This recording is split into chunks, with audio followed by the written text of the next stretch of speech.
আমাদের সেকেন্ড রিপাবলিকে জাতীয় স্বার্থ সুরক্ষায় শক্তিশালী প্রতিরক্ষা ব্যবস্থা গড়ে তোলা হবে।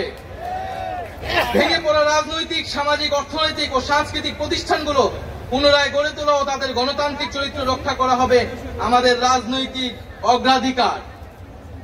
এর মধ্য দিয়ে কেবল আমরা একটি পরিপূর্ণ গণতান্ত্রিক রাষ্ট্র হিসেবে আবির্ভূত হতে পারব। আমরা এমন একটি রাজনৈতিক সংস্কৃতির বিকাশ চাই যেখানে সমাজ ও রাষ্ট্রের সর্বস্তরে বিভেদের বদলে ঐক্য, প্রতিশোধের বদলে ন্যায় বিচার এবং পরিবারতন্ত্রের বদলে মেধা ও যোগ্যতার মানদণ্ড প্রতিষ্ঠিত হবে। আমাদের রাজনীতিতে দুর্নীতি ও স্বজনপ্রীতির কোনো স্থান হবে না। আমাদের সেকেন্ড রিপাবলিকের সমাজের পিছিয়ে পড়া জনগোষ্ঠীর কণ্ঠস্বরকে মূলধারায় তুলে আনা হবে। আমাদের রিপাবলিকের সাধারণ মানুষ, একমাত্র সাধারণ মানুষই হবে ক্ষমতার সর্বময় উৎস। তাদের সকল ধরনের গণতান্ত্রিক ও মৌলিক অধিকারের শক্তিশালী সুরক্ষাই হবে আমাদের রাজনীতির মূল মন্ত্র।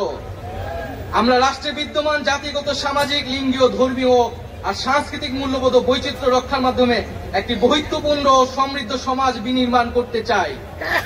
আমাদের রিপাবলিক সকল নাগরিককে দারিদ্র্য, বৈষম্য, ক্ষমতার অপব্যবহার থেকে শক্তিশালী সুরক্ষা প্রদান করবে। আমাদের সেকেন্ড রিপাবলিকে বাংলাদেশের জনগোষ্ঠীর কোনো অংশকে অপরায়ণ করা হবে না, বরং রাষ্ট্রের প্রতিটি নাগরিককে সমান গুরুত্ব প্রদান ও সর্বোচ্চ সবার নিরাপত্তা নিশ্চিত করা হবে। অর্থনীতিতে আমরা কৃষি, সেবা, উৎপাদন খাতে যথাযথ সমন্বয়ের মাধ্যমে এমন একটি জাতীয় অর্থনীতি গড়ে তুলতে চাই যেটি হবে স্বনির্ভর, আয় বৈষম্যহীন ও প্রাণ প্রকৃতি পরিবেশের প্রতি সংবেদনশীল। আমাদের অর্থনীতিতে সম্পদ একটি নির্দিষ্ট গোষ্ঠীর হাতে পুঞ্জীবিত হবে না, বরং সম্পদের সুষম পুনর্বণ্টন হবে আমাদের অর্থনীতির মূল মন্ত্র। আমরা বেসরকারি খাতের সিন্ডিকেট ও গোষ্ঠী স্বার্থ নিয়ন্ত্রণে দৃঢ় পদক্ষেপ গ্রহণের মাধ্যমে ভোক্তা ও জনস্বার্থ সংরক্ষণ করব।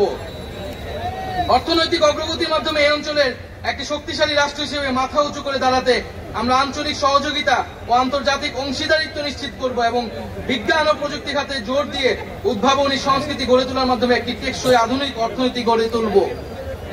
পরিশেষে আমরা একটি ন্যায্যতা ও সমতা ভিত্তিক সমাজ প্রতিষ্ঠায় আমাদের সংকল্প আবারও পুনর্ব্যক্ত করতে চাই। আমরা দৃঢ়ভাবে বিশ্বাস করি জুলাই 2024 গণ অভ্যুত্থান কেবল একটি ফ্যাসিবাদী শাসনের বিরুদ্ধেই বিজয় নয়, এটি আমাদের ভবিষ্যৎ নির্মাণেরও শপথ। চলুন আমরা একসঙ্গে হাতে হাত রেখে এমন একটি বাংলাদেশ গড়ে তুলি যেখানে প্রতিটি নাগরিকের কণ্ঠস্বর প্রতিধ্বনিত হবে, যেখানে ন্যায় প্রতিষ্ঠা, মানুষের অধিকারের সংগ্রামী হবে রাজনীতির অন্যতম লক্ষ্য, যেখানে সাম্য ও মানবিক মর্যাদা হবে রাষ্ট্রের ভিত্তি। এখনই সময় নতুন স্বপ্ন দেখার, নতুন পথ চলার এবং একটি নতুন বাংলাদেশ গড়ার। এই নতুন বাংলাদেশ গড়ায় আমরা সবাই প্রত্যেকে যার যার অবস্থান থেকে শপথ করি, ঐক্যবদ্ধ হই এবং আমাদের কাঙ্ক্ষিত সেকেন্ড রিপাবলিক প্রতিষ্ঠার লড়াইয়ে দৃঢ় চিত্তে এগিয়ে যাই। আমাদের দেশ, আমাদের অধিকার, আমাদের ভবিষ্যৎ, আমাদের সেকেন্ড রিপাবলিক অধরা কোনো স্বপ্ন নয়, এটি আমাদের আজকের দিনের সামনের বাংলাদেশের প্রতিজ্ঞা।